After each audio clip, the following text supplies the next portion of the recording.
बाद में तो पूरा गरीबे हैं, तो बाद में कहाँ मिलेगा, कहाँ पर रहेंगे हम।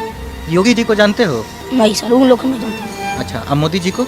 मोदी जी को जानते हैं? कौन है मोदी जी? हम चीने भी मोदी जी की। कौन है मोदी जी, वही तो पूछ रहे हैं हम। तो मोदी जी रहेगा तो ना बताएंगे हम। मोदी जी सरकार। नहीं, मतलब भारत के कौन है मोदी जी, जानते हो? हाँ, मोदिया जी ना है। मोदी जी मैंने कहा है। हिंदू है मोदी जी। अच्छा, मोदी जी हिंदू है। तब हम तो ऐसा सवाल पूछ रहे भैया, हम बता नहीं पाएंगे, तब काम बताएं। ना ये स्कूल का शिक्षा वाला बात नहीं, हम तो मुस्लिम ऐसे पूछ दिए। हम इसलिए पूछ दिए ना कि तुम देखो, ऐसा करोगे तो कैमरा में फोटो नहीं आएगा। लाइन से बैठा नहीं, झगड़ा नहीं करना है, हम बता रहे हैं। भैया, एक लाठी रहता है, हम ना अपना कुल वाले दोस्त को समझा देते हैं। अच्छा, तुम बड़ा होके क्या बनेगा? बड़ा होके क्या बनोगे? ना पढ़े हैं ना लिखे हैं तो कहाँ बनेंगे हम ऐसे हमको क्या बनाएंगे? हाँ, बड़ा हो जाएंगे तो काम करेंगे, अपना घर बसाएंगे, खाएंगे पिएंगे, बीबी रखेंगे, और क्या करेंगे? और 2-3 को बच्चा होगा तब भैया। मतलब 2-3 बच्चा करना है तुमको, है ना? तो बच्चा ना करो तो सही हम रह। अच्छा, तब बिना अच्छा, एक बात बताओ, तोरा के भोजपुरी आवेला ना?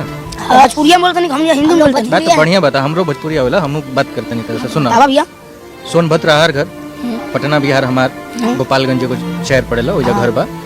तो तू एजा भीख मांग के कमाला खाला, परिवारों चलाओ तरह, बहनों के देखत तरह, फिर तरह बढ़ानो के बा, बिना पढ़ले लिखले बियाहो शादी कर ले के बा, 2-3 को बच्चा भी पैदा कर ले बा। इतना पूरा एरिया बना भैया, पूरा पढ़ी लिखे बीबी रखे बना। अनपढ़ के आदमी बीबी रखे बना, तो हम तभी कुछ जानते नहीं तो बीबी रख ले। तब मतलब तेरा जीवन के सबसे बड़का उद्देश्य बीवी रखल बा। तब जब उनारी घर में लक्ष्मी तो हम अकेले रखे का करब। ओके, तब अच्छा, और बताओ, अगर शादी ब्याह हो जाए तो का करबा? वो का करब भैया, कमाई खियाई ई करब। का कमाई बताओ? काम करब, ईटा मसाला करके काम करब, अपन 2 रोटी के अपन कमाई करब, मतलब पैसा ढेबो आई तो अपन घर बसाई, अपना बीबी खियाई, हम खाई, अपन बाल बच्चा खाई। तब इतने के ना तो पूरा एरिया हम संभारब का, हम तो खुदे ना संभाल पाए तो पूरा एरिया कैसे संभारब? तब भैया एक और बात बताओ तुम हमको। हाँ भैया, कि इससे जीवन तो नहीं चलेगा, इतने ठंड में आप रोड पे सड़क पे रह रहे हैं, है ना? ऐसे ये पीछे आप ही लोग का रहने वाला है क्या? उस बगल देखेगा ना, आप लोग कहाँ रहते हैं? उस बगल, इसके उस साइड में। हाँ। और आप रात को 10 बजे इस साइड में क्या कर रहे हैं? रोड पे, मेन रोड सोचते पे? हैं भैया ना, जब टैक्सी आता है ना तो कम्बल पड़ते हैं, तो सोचते हैं कम्बल पा जाएंगे तो हम लोग सोतेंगे ना, कम्बल नहीं मिलेगा तो हम ठंडे में कितना सोतेंगे, नींद नहीं आएगा, कांपेंगे। नाम क्या बताए थे, दोबारा बताओ। सोनू। सोनू। अच्छा सोनू, तुम मेरे हिसाब से 10 या 12 साल तुम्हारी उम्र होगी, यही होगी? तुम्हारा साल हमारा उम्र होगा। नहीं, तो मैं मानता हूँ, मुझे ऐसा लगता है ना, कि तुम शायद 10 साल या 12 साल के होगे, है ना? तुमसे मैं पूछना चाहता हूँ कि उत्तर प्रदेश जो है, तुम्हारा जो राज्य है, वहाँ पे जो मुख्यमंत्री हैं ना, वो हैं योगी आदित्यनाथ, जिनके सर पे बाल नहीं है, भगवा कपड़ा पहनते हैं और जय श्री राम बोलते हैं, ठीक है? अयोध्या में और गोरखपुर में बहुत पाए जाते हैं। तो वो मुख्यमंत्री हैं, दोबारा चुनाव हो रहा है वहाँ पे, प्रधानमंत्री मोदी जी हैं, जो मोदी जी बात चल रहा था ना, तो वो तुम्हारे यहाँ सोनभद्र में या फिर उधर कुछ अच्छा काम नहीं हुआ है कि तुमको यहाँ आना पड़ रहा है, बिहार पटना में आके भीख मांगना पड़ रहा है? मतलब वहाँ पे कुछ अच्छा नहीं हुआ है? हाँ। इनको 1 सेकंड रुकिए, ये तुम दोबारा नाम बताओ, मैं नाम भूल जाता हूँ। सोनू, बड़ा अच्छा नाम है तुम्हारा, अभी याद आया, सोनू सूद का याद आ गया ना, अब याद रहेगा।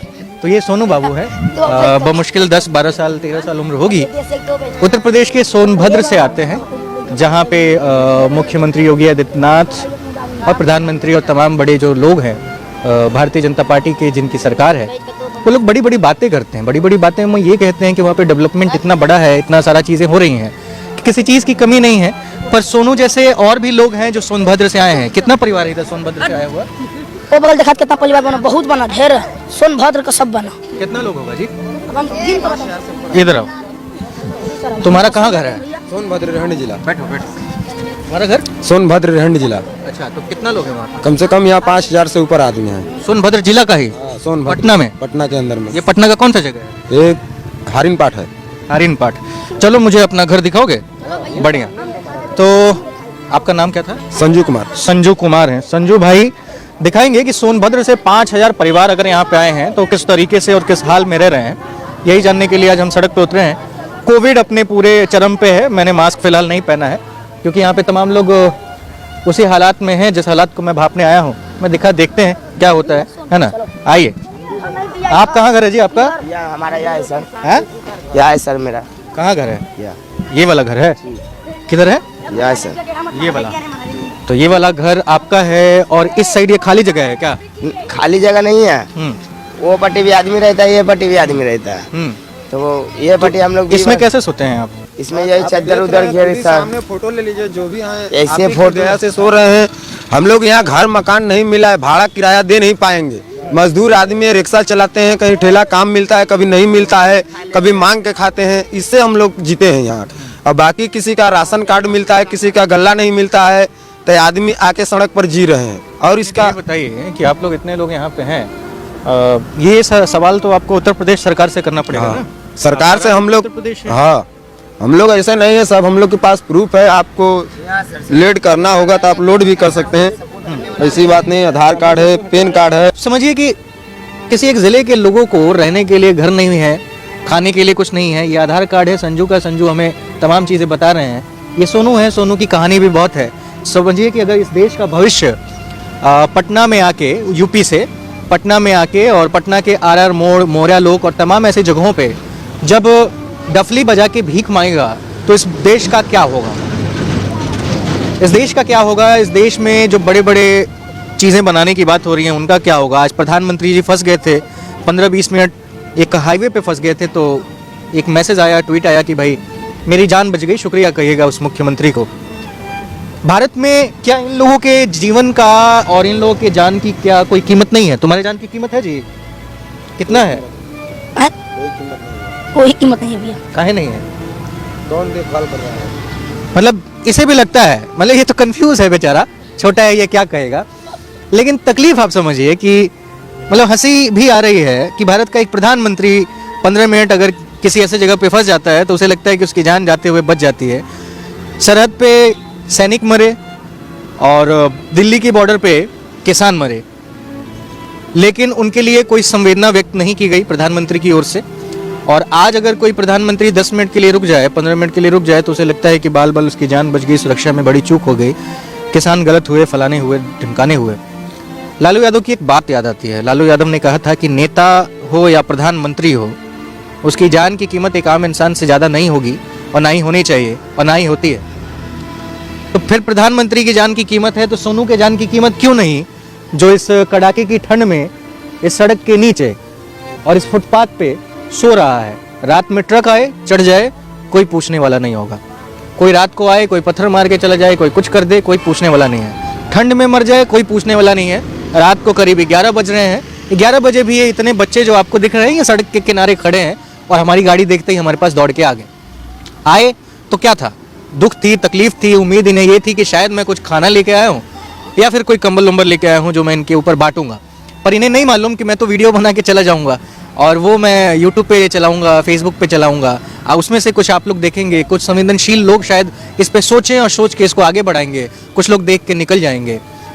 पर हमारे भारत की हकीकत तो यही है और इस हकीकत से मुंह कितना मोड़ पाएंगे हम या आप? अगर आप भी देख रहे हैं तो मैं आपके आंखों में आंखें डाल के ये सवाल करना चाहता हूँ। आप एक दर्शक हैं, मैं एक रिपोर्टर हूँ, यहाँ पे खड़े होकर आपसे सवाल करना चाहता हूँ कि आप किस भारत की परिकल्पना कर रहे हैं जहाँ पे बहुत बड़े हिंदूवादी समाज या फिर मुस्लिम या फिर तमाम चीज़ों की जो बात हो रही है उससे इतर हटके जातियों की बात हो रही है। आप भारत के बुनियादी लोगों के पास चले जाएंगे तो उनको आज भी आज़ादी के 75 साल बाद भी मैनिफेस्टो का मतलब नहीं मालूम है। उस भारत में आप क्या कहते हैं? आप ये कहते हैं कि भारत बहुत विकास कर रहा है। कहाँ से विकास कर रहा है? शहरों में बड़े बड़े बिल्डिंगें बना देने से, बड़े बड़े हाईवे बना देने से, बड़े बड़े एयरपोर्ट बना देने से शहर के लोगों को जरूर उसका फायदा हो सकता है। पर जिस गांव के लोग को मैनिफेस्टो का मतलब नहीं मालूम, जिन्हें ये तक नहीं मालूम कि उस मैनिफेस्टो में उनके लिए क्या है, उनका विकास कैसे होगा?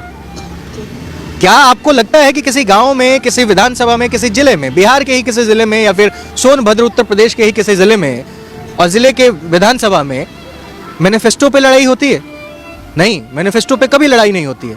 वहाँ लड़ाई जाति की है, भाषा की है, भेदभाव की है और वहाँ पे सारी चीजें करती हैं। आप लोग किस जाति समाज से आते हैं? बेलवंश धरकार से। वो क्या अति पिछड़ा जाति है? धरकार क्या होता है? धरकार बेलवंशी धरकार हम लोग बोला जाता है, यानी कि हम लोग सूप दौरी बनाते हैं।